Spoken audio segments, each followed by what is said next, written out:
Hi everyone.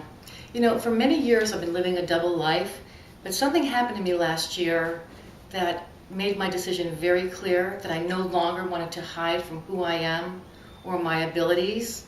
And so I'm here to introduce myself as an animal communicator and a newly gifted medium. But I thought maybe a little bit of my backstory might be helpful as far as how I've always had a connection with animals.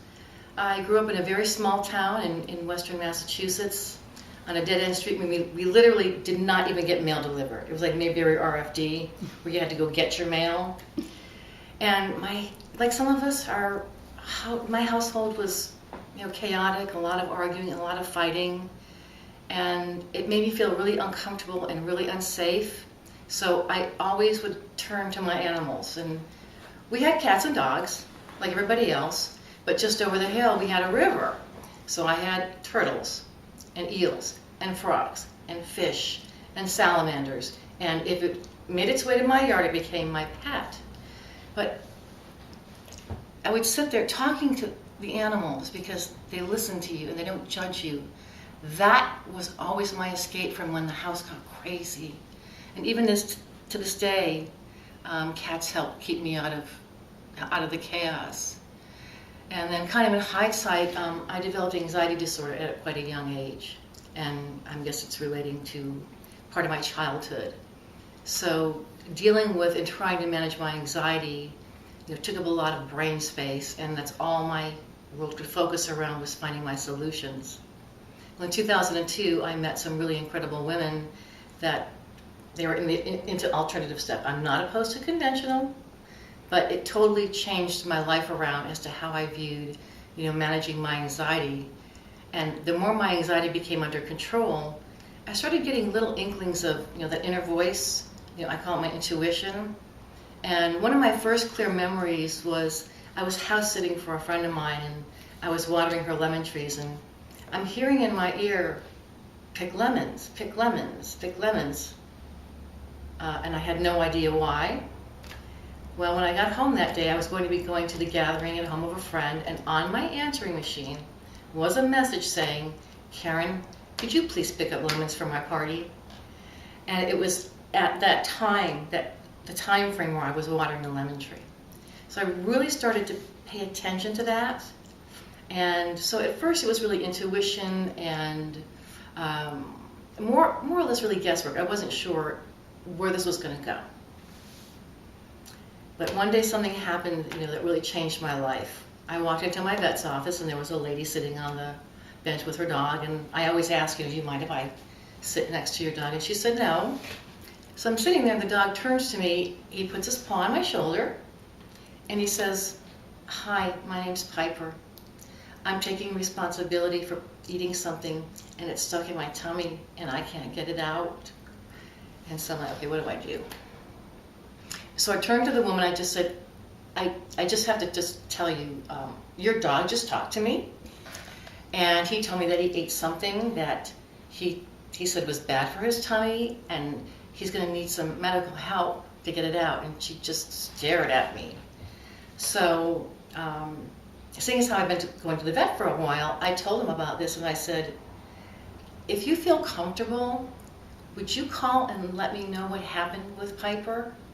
And it's exactly what happened. He had eaten some straw or some hay, and he was not able to digest it. And then that's when my whole life changed, and animals started speaking to me.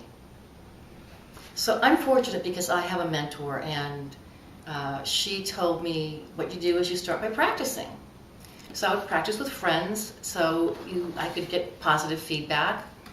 And I remember a friend of mine, she had 2 dogs. So I was talking to her dogs, and the other dogs are kind of like little kids. What's going on? What's this happening? And one dog was totally calm about it.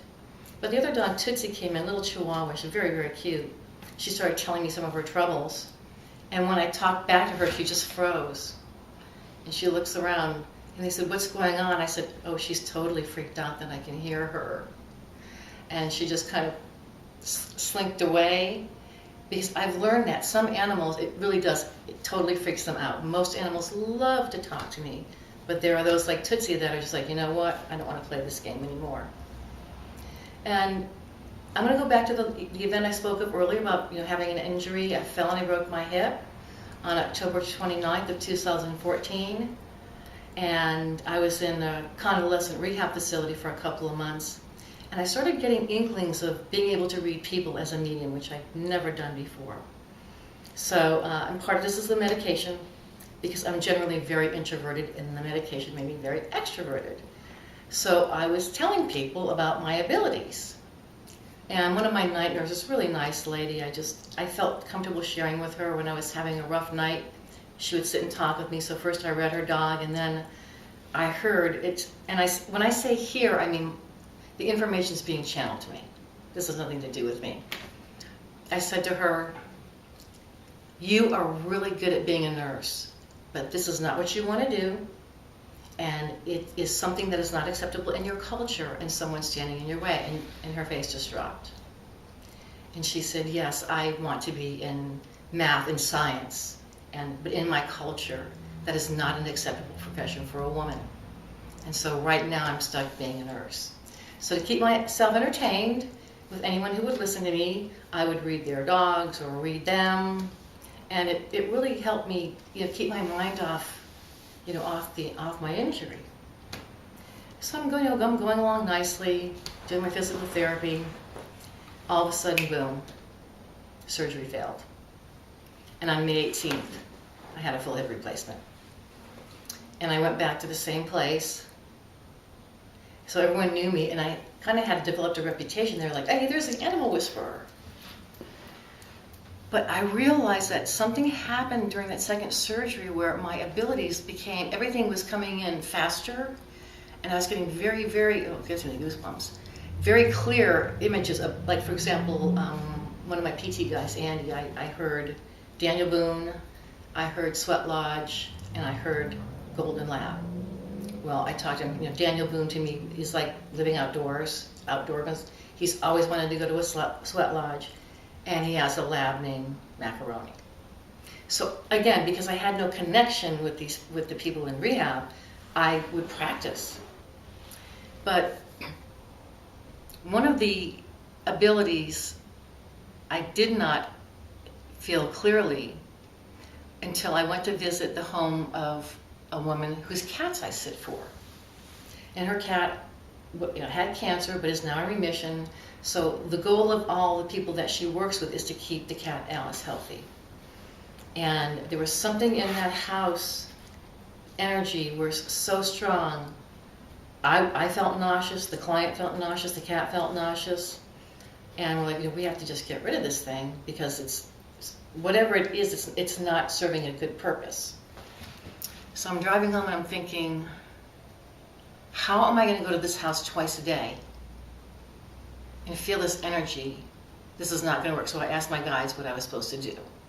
And all of a sudden, my guides showed me how to clear the energy.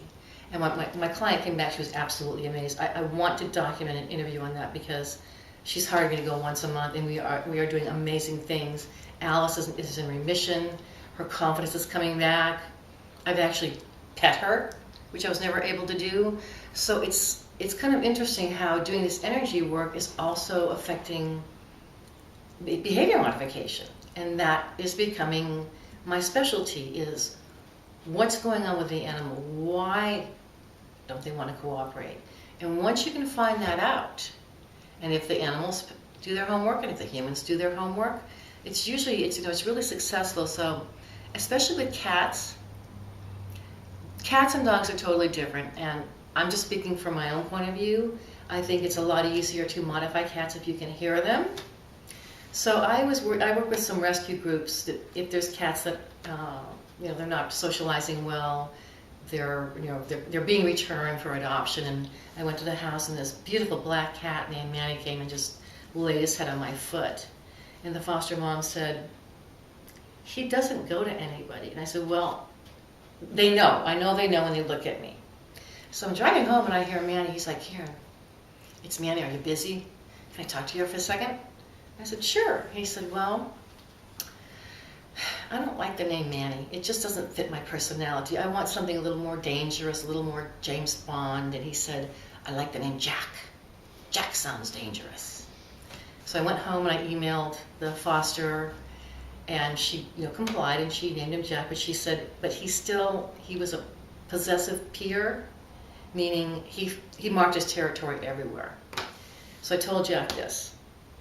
Here's the thing. That's a deal breaker. If you go to your new foster home and you pee, you're gonna come back. And after one attempt, it wasn't Jack's fault, it was a human's fault, he went to his forever mom's home.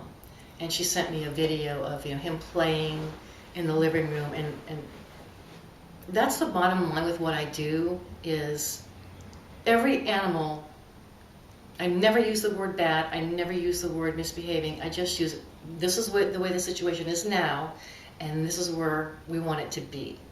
Because when the animal's not happy, the human's not happy. Vice versa. It's a big cycle. So, I have no idea where these new abilities are going to take me, but if I'm able to come into a home and help an animal with a behavior and heal a family, that's what it's all about for me. And so I hope you'll follow me along as I enjoy this amazing journey because I'm just going to go along for the ride and see where it takes me.